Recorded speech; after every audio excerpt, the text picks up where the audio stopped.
دوستوں آج کی ویڈیو میں ہم آپ کو نواز شریف اور شہباز شریف کے والد محمد شریف کی لائف سٹوری سنائیں گے۔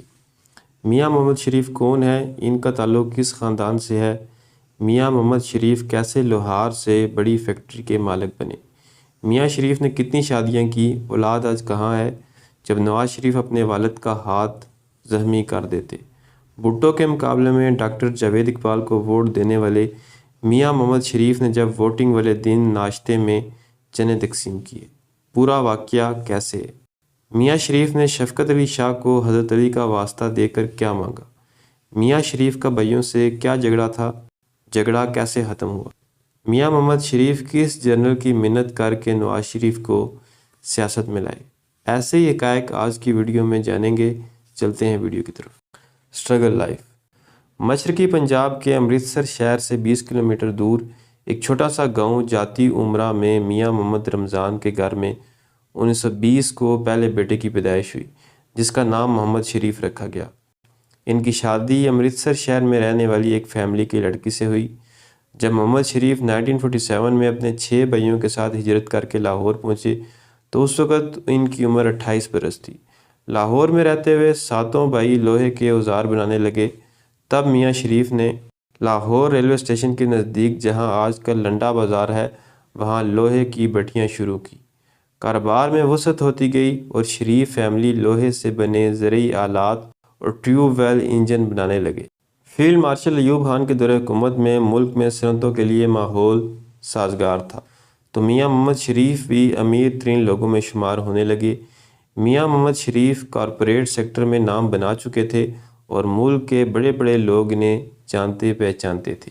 میاں محمد شریف اور محترمہ شمیم اختر کے 3 بیٹے اور 1 بیٹی پیدا ہوئی۔ بیٹوں کے نام نواز شریف، شہباز شریف اور عباس شریف، جبکہ بیٹی کا نام کوثر شریف رکھا گیا۔ نواز شریف کے مطابق ان کے والد تو کبھی کبھی ڈانٹ ڈپٹ کر لیتے، لیکن والدہ ہمیشہ پیار کرتی، تسلی دیتی اور سمجھایا کرتی تھی۔ دلچسپ واقعہ۔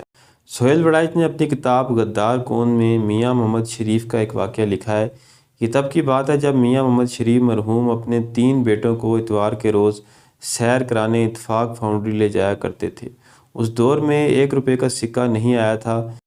میاں محمد شریف اپنی مٹھی میں 58، 54 اور 10 پیسے کے سکے دبا لیتے اور بچوں سے کہتے جو اسے کھولے گا یہ پیسے اسے ملیں گے۔ تب تینوں بھائی اپنی طرف سے زور لگاتے کہ کسی طرح سے مٹھی کھول کر یہ پیسے حاصل کر پائیں۔ میاں نواز شریف خود بتاتے ہیں کہ کئی دفعہ میرے والد صاحب مجھے کہتے کہ بڑے گدھے ہو، تم نے پیسے حاصل کرنے کے لیے میرے ہاتھ پر ناخن مار دیے ہیں۔ جب محمد شریف نے ووٹنگ والے دن قیمے والے نان تقسیم کیے۔ محمد شریف کا خاندان شروع ہی سے مسلم لیگی تھا۔ 70 کے جنرل الیکشن میں لاہور کے ایک حلقے سے پیپل پارٹی کے بانی ذوالفقار علی بھٹو اور علامہ اقبال کے فرزند ڈاکٹر جاوید اقبال کے مابین 1 to 1 مقابلہ ہوا۔ مغربی پاکستان میں ہر طرف ذوالفقار علی بھٹو کی پیپل پارٹی کا ڈنکا بج رہا تھا۔ جاوید اقبال کے سپورٹرز میں جہاں آغا شورش کشمیری اور مجید نظامی جیسے بلند پائے کے صحافی شامل تھے، تو وہیں میاں محمد شریف بھی ان کے ہم نوا تھے۔ آپ کو یہ جان کر حیرانی ہوگی کہ پولنگ ڈے پر میاں محمد شریف نے جاوید اقبال کے ووٹرز کو لانے کے لیے بس اور ہر پولنگ سٹیشن کے باہر دوپہر میں قیمے والے نان تقسیم کرائے۔ اس وقت 20 سالہ نواز شریف نے اپنی زندگی کا پہلا ووٹ جاوید اقبال کو کاسٹ کیا تھا۔ الیکشن کا نتیجہ آیا تو فرزند اقبال کو مسٹر بھٹو کے ہاتھوں سے شکست ہو گئی۔ شفقت علی شاہ کو حضرت علی کا واسطہ دیا۔ بھٹو صاحب پاور میں آئے تو انہوں نے ملک بھر کی تمام فیکٹریوں اور کارخانوں کو نیشنلائز کرتے ہوئے حکومتی تحویل میں لے لیا، جس کے بعد میاں شریف عرش سے فرش پر آ گئے۔ مظفر بہاری لکھتے ہیں کہ اتفاق فاؤنڈری کو میانے کے بعد بھٹو صاحب نے سید شفقت علی کو اتفاق فاؤنڈری کا مینیجنگ ڈائریکٹر بنا دیا۔ میاں محمد شریف شاہ صاحب سے ملنے ان کے گیٹ پر پہنچ گئے۔ شفقت علی شاہ نے میاں صاحب سے آنے کی وجہ پوچھی تو وہ کہنے لگے، آپ آل نبی اولاد علی ہیں، امت کے لیے محترم ہیں، ہم گناہ گاروں کو یہاں بھی اور آگے بھی آپ ہی کا سہارا ہے، 5 دن کے صدقے مجھ پر ایک مہربانی فرما دیں، حکومت نے میری فاؤنڈری کو قومیال لیا ہے، یہ حکومت کا اختیار ہے، مجھے اس پر اعتراض کرنے کا کوئی حق نہیں، لیکن فاؤنڈری کے اندر 2-3 سیف ہیں جن میں ہماری رجسٹریاں، ضروری کاغذات، پرانے ریکارڈ، چیک بکس اور زیورات ہیں۔ ظاہر ہے کہ یہ میری چیزیں ہیں جن کا فاؤنڈری سے کوئی تعلق نہیں۔ آپ مہربانی فرمائے اور یہ چیزیں میرے حوالے کر دیں، میں زندگی بھر آپ کا شکر گزار رہوں گا۔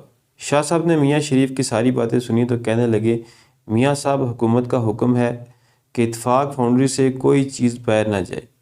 محمد شریف بولے، شاہ جی میں بچپن سے یا علی مدد کے الفاظ سنتا آ رہا ہوں، آج میں نے سچے دل سے یا علی مدد پکارا ہے، آپ کو علی کا واسطہ میری مدد فرمائے، یہ بددیانتی نہیں ہے۔ حکومت ان چیزوں کو لے سکتی ہے نہ لینا چاہے گی، یہ میری ذاتی ملکیت ہے، مجھے واپس کر دو۔ یہ کہتے ہوئے میاں صاحب کی آواز باہر آئی۔ شاہ صاحب پانچ تن پاک کے واسطے کو نظر انداز نہ کر سکے، اور پھر ایک روز نماز فجر کے تھوڑی دیر بعد شاہ صاحب اور میاں محمد شریف اتفاق فاؤنڈری پہنچ گئے۔ میاں صاحب نے ان کی نگرانی میں وہ تمام اشیاء گاڑی میں رکھی اور شکریہ ادا کر کے رخصت ہو گئے۔ محمد شریف کس کی منت کر کے نواز شریف کو سیاست میں لائے۔ خیر چند سال بعد جنرل ضیاء نے مارشل لا لگاتے ہوئے بھٹو صاحب کو فارغ کر دیا تو 1979 میں اتفاق فاؤنڈری تباہ شدہ حالت میں شریف فیملی کو واپس کر دی گئی۔ میاں محمد شریف نے دن رات محنت سے چند ہی برس میں اس ادارے کو دوبارہ منافع بخش بنا دیا۔ چونکہ میاں محمد شریف کا سیاسی حلقوں میں کافی اثر و رسوخ تھا اور گورنر پنجاب جنرل غلام جیلانی ان کے ذاتی دوست تھے، سو جنرل صاحب ہی کی سفارش اور خاص عنایت سے میاں شریف کے بڑے بیٹے میاں نواز شریف کو پنجاب کا وزیر خزانہ بنایا گیا۔ یہاں سے نواز شریف کی قسمت کا ستارہ چمکا اور وہ پھر پاکستان کے وزیر اعظم بن گئے۔ بیگم شمیم اختر نے اپنے ایک انٹرویو میں بتایا تھا کہ جب نواز شریف پہلی بار وزیر اعظم بنے تو ان کے باپ نے کبھی وزیر اعظم ہاؤس کا سرکاری کھانا تک نہیں کھایا۔ میاں شریف کا بھائیوں سے جھگڑا۔